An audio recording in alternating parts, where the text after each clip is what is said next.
Y vamos a otro tema porque de acuerdo al Instituto Nacional de Estadísticas, durante el 2021 se recuperaron 652.000 puestos de trabajo, mientras que la tasa de desocupación terminó en un 7,2% el año pasado, lo que es una cifra alentadora en comparación a los 10,3% del año anterior, cuando estábamos en plena pandemia.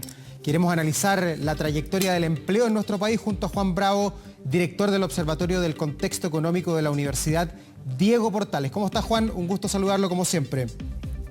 Hola Davor, muy buenos días, mucho gusto, muchas gracias por la invitación. Bueno, de manera preliminar, ¿cómo ve usted este 7,2% que ha sido alabado porque muestra que Chile va en una buena trayectoria en empleo?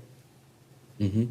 Claro, si lo vemos desde el punto de vista de la tasa de desempleo, por supuesto que son buenas noticias, ¿cierto? Estamos de hecho con una tasa de desempleo que ya es inferior a lo que teníamos previo a la pandemia. Por lo tanto, al menos desde el punto de vista de ese indicador, las noticias son buenas. Sin embargo, ahí quizás hay que complementar el análisis y no guiarse solo por el indicador de tasa de desempleo, porque otros componentes nos revelan que si bien vamos mejorando, por supuesto, ciertamente no se ha recuperado todo el daño que generó la pandemia en el mercado laboral. Entonces, de hecho, por ejemplo, si nos vamos al número de empleos efectivamente tal, todavía no recuperamos el nivel de empleo que teníamos previo a la pandemia. De hecho, faltan todavía 385.000, eso solo para volver al nivel de empleo prepandemia. Y si consideramos además que la población ha seguido aumentando en estos 2 años, entonces todavía nos faltan 629.000 empleos para recuperar la tasa de ocupación prepandemia, o sea, para que el mismo porcentaje de la población de 15 años y más esté ocupada. Entonces, vamos progresando, las personas paulatinamente se están reincorporando al mercado laboral, ¿cierto? Están volviendo a participar del mercado laboral. Recordemos que durante la pandemia muchas personas finalmente salieron del mercado laboral, dejaron de buscar empleo.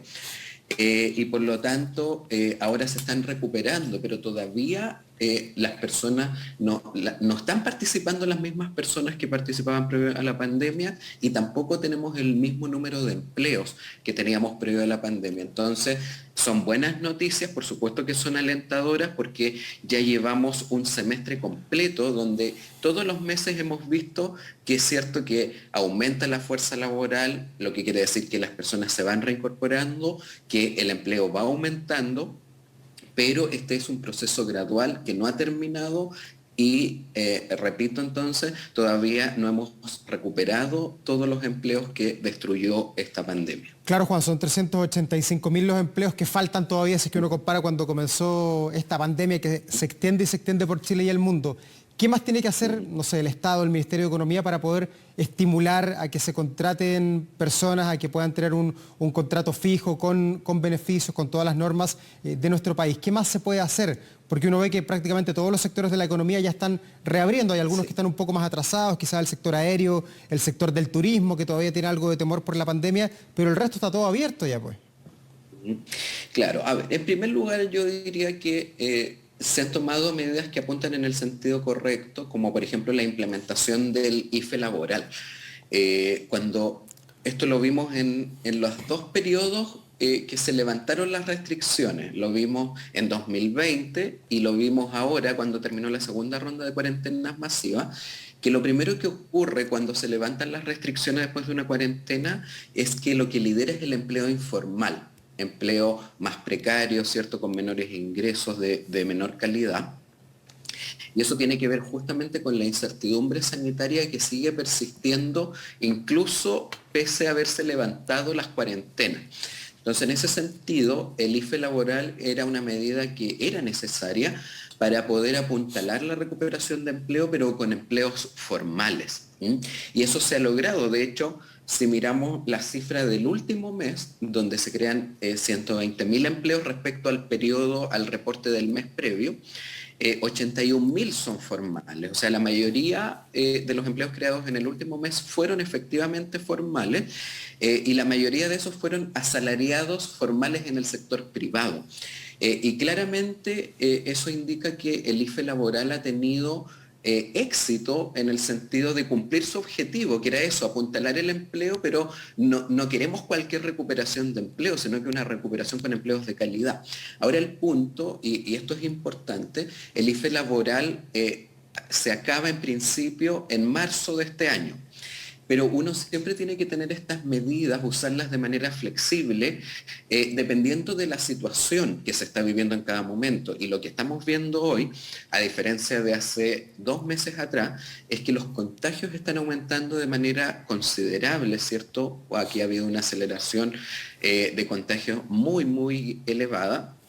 Y por lo tanto, aquí las autoridades van a tener que en marzo evaluar quizás la posibilidad de extender esta medida, sobre todo si se siguen implantando restricciones. Quizás vamos a tener que retroceder a fase 2, eventualmente la cuarentena total se evita en marzo o después, pero sí es posible que hayan retrocesos a fase 2. De hecho, ahora mismo está ocurriendo que algunas comunas de Chile están retrocediendo a fase 2 y eso genera obviamente un problema para las personas para las empresas, para ejercer actividades económicas, porque aunque no haya cuarentena total, el hecho de que hayan restricciones impide a las empresas ejercer sus actividades, ¿cierto? Totalmente. Al final las ejercen de manera parcial y eso tiene impactos en el empleo, porque finalmente las empresas no están operando a plena capacidad. Por lo tanto, lo primero en el corto plazo es mantener estas herramientas disponibles para ser utilizadas de manera flexible. Y luego ya pensando, digamos, en un contexto de mediano y largo plazo, aquí lo que tiene que pasar es que tiene que volver a tener prioridad el crecimiento económico. Aquí la única manera de generar empleo de buena calidad y de manera sostenida es con crecimiento económico. Aquí la verdad es que no se pueden romper las leyes de la economía y hemos visto en periodos anteriores que cuando el país ha crecido al 2%, que son los pronósticos cierto para este año, que se crea muy poco empleo asalariado formal en el sector privado y lo que ocurre es que la gente entonces empieza a ejercer empleos por cuenta propia, que la mayoría son informales. Entonces aquí hay un riesgo muy alto de que en 2022 lo que lidere la creación de empleo sea empleo de muy mala calidad, empleo informal, empleo esencialmente cuenta propia, y eso por supuesto que va a generar un descontento social relevante. Entonces aquí las Juan, políticas públicas es importante que sean diseñadas de manera tal que su impacto en el crecimiento económico, ¿cierto?, sea mínimo en el caso de políticas que eventualmente podrían dañar el crecimiento económico y además de implementar políticas que estimulen un mayor crecimiento. Sí, Juan, Davor. y si pensamos que no va a haber cuarentena, pongámonos en un buen escenario que no hay cuarentenas a contar de marzo, ojalá que no, por lo menos así lo han dicho estas autoridades de salud, con el crecimiento que está proyectado, que debería ser en torno al 2% para el año 2022, ¿en cuánto debería quedar el índice de desempleo que hoy día está 7,2? ¿Debería continuar a bajar? ¿Llegaríamos al 5% o todavía es muy temprano para auspiciar el futuro? Sí, no, yo te diría que con estas perspectivas de crecimiento, que yo las comparto, francamente, yo dudo mucho que el año 2022 podamos crecer mucho más. Ojalá, por eso hay que, sobre todo, hacer un llamado a las autoridades de que de verdad tienen que cuidar mucho el crecimiento e impulsarlo, pero al menos los pronósticos del Banco Central apuntan a un crecimiento en torno al 2%, las instituciones internacionales andan en la misma línea. Entonces, lo que ocurre aquí, cuando tenemos periodos donde se crece, pero muy bajo, no es que la tasa de desempleo suba. En general, la tasa de desempleo tiende a mantenerse estable, lo que significa que no podríamos llegar a tasas del 5%, ¿cierto? Porque para eso se requerirían ritmos de creación de empleo muy, muy robustos, pero tampoco va a subir. Pero lo que sí ocurre, Davor, cuando se crece muy poco, es que como se crea tan poco empleo asalariado formal en el sector privado, las personas para evitar el desempleo justamente lo que hacen es que se autoemplean. Y esto entonces hay un traslado importante a empleos por cuenta propia y estos empleos lamentablemente 2/3 son informales.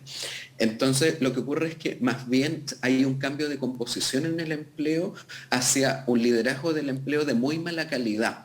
Y eso es lo que son los pronósticos lamentablemente que tenemos de base para este año, más que, no es que la tasa de desempleo vaya a escalar significativamente, sino que vamos a tener una creación de empleo que va a ser una composición muy mala, de muy mala calidad. Ya, y pensando en los beneficios que ha entregado el Estado, usted dice que en marzo se acaba el IFE laboral, así lo ha dicho el gobierno, vamos a ver si se renueva o no, eso es tarea de las próximas autoridades, pero el IFE universal, ¿tuvo algún impacto en esta cifra de desempleo o todavía no se alcanzó a medir el término de este IFE universal que de alguna manera podría haber incentivado a personas a buscar trabajo? Claro, claro, aquí hay efectos contrapuestos. Por un lado, estas fueron medidas que en el corto plazo inyectaron liquidez a la economía y contribuyeron al crecimiento económico. De hecho, hoy día el reporte de diciembre del IMASEC, tuvimos hoy, de hecho, hace un ratito atrás, el reporte de diciembre que nos dice que la economía creció al 10,1% y el reporte del Banco Central sigue indicando que las medidas de liquidez, incluidas por supuesto el IFE universal, tuvieron impacto, ¿cierto?, en estimular la actividad en el corto plazo y eso por supuesto que influye en la creación de empleo. Ahora, en encuestas realizadas anteriormente, las encuestas de microdatos en particularmente, había una porción pequeña, esto hay que aclararlo, no era una porción mayoritaria, pero sí había una porción pequeña de personas que efectivamente declararon haber dejado de buscar trabajo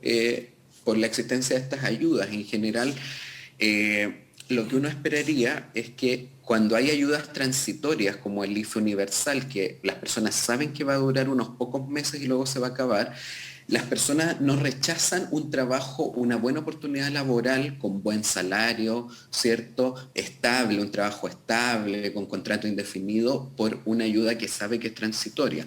Pero sí las personas que ejercen trabajos precario, con irregularidad, esporádico, esas personas eventualmente sí pueden haber dejado de buscar empleo por ayudas como el IFE universal. Entonces hay un impacto pequeño de ese tipo de ayuda en haber contribuido a que personas se retiraran de la fuerza laboral, pero efectivamente entonces esas personas si es que esas personas se retiraron por esa razón, ahora efectivamente van a tener que incorporarse al mercado laboral, porque en definitiva, ¿cierto? Hay que seguir generando ingresos para el hogar y por lo tanto hay uno esperaría un pequeño impacto, ¿cierto? En seguir en ampliar aún más la reincorporación al mercado laboral. Entonces, hay efectos, ¿cierto?, que son ambiguos en el mercado laboral desde el punto de vista de este tipo de medidas. Juan, y respecto al IMASEC, usted lo mencionaba, fue entregado esta mañana por el Banco Central 10,1% en el mes de diciembre. El PIB del 2021, además, dicen acá los titulares de la prensa, cerró con la mayor expansión en casi 30 años y por noveno mes consecutivo Chile creció sobre los 2 dígitos. ¿Hasta cuándo dura esto? Pensando en que la base de comparación es bastante baja por el año de las cuarentenas del año pasado, el antepasado. Exactamente, claro, es una cifra de récord histórico, pero también hay que considerar que en 2020 la economía cayó al 6%. O sea, hay una recuperación y muy importante, ¿cierto? Y en el fondo se creció mucho más que lo perdido. Entonces, en definitiva, al menos en actividad económica, estamos en una situación más alta que la situación prepandemia en materia de producción. Pero claro, el resultado no es tan espectacular si uno considera la caída gigantesca que tuvimos el año 2020. O sea, hay una porción ahí muy importante de este 12% anual en promedio de 2021 que simplemente es recuperar lo que se había perdido en 2020, pero efectivamente no solo se recuperó lo perdido, sino que de todas maneras hay un crecimiento genuino que desafortunadamente tienen muchos componentes que fueron transitorios, que lo hablábamos anteriormente, ¿cierto? Todas estas medidas de liquidez provenientes de los retiros, ¿cierto? De fondos previsionales, de ayudas que eran transitorias. Entonces, sabemos que eso no va a persistir en el tiempo, no eran medidas que cambiaron estructuralmente la economía para que Chile creciera más y por lo tanto ahora en el fondo Chile vuelve sencillamente a su capacidad de crecer y efectivamente pierde el fenómeno base de comparación, que significa que uno se compara con periodos muy malos y por eso se crece mucho, digamos. Eso ya no va a estar presente, por lo tanto estas cifras rápidamente, ya cuando empecemos a ver durante el primer trimestre de 2022, vamos a empezar, como esto se desacelera rápidamente. De hecho, la cifra de hoy de diciembre en particular, que fue del 10%, si bien es una cifra buena, probablemente esta ya fue la última cifra de 2 dígitos. Y aún así fue menor que la esperada por el mercado. O sea, esto ya nos dice que empieza este periodo de desaceleración, que va a ser una desaceleración bastante rápida para ir convergiendo a esas tasas en torno al 2% anual, que es lo que pronostica el Banco Central. Entonces, la verdad es que uno debería esperar que esto vaya rápidamente durante los primeros meses de 2022, llegando hacia tasas de crecimiento bajas. Juan Bravo, director del Observatorio de Contexto Económico de la UDP, la Universidad Diego Portales, muchas gracias como siempre por conversar hasta ahora con nosotros y por ilustrarnos respecto a lo que viene. Qué ganas de decirle, ojalá se equivoque para el próximo año, pero es la realidad lo que está sobre la mesa. Me encantaría estar equivocado. Sí. Bueno, muchas gracias por la invitación, Davor. Chao Juan, que esté muy bien, buenas tardes. Chao, igualmente. Y seguimos con temas económicos porque una reforma tributaria que incluye subir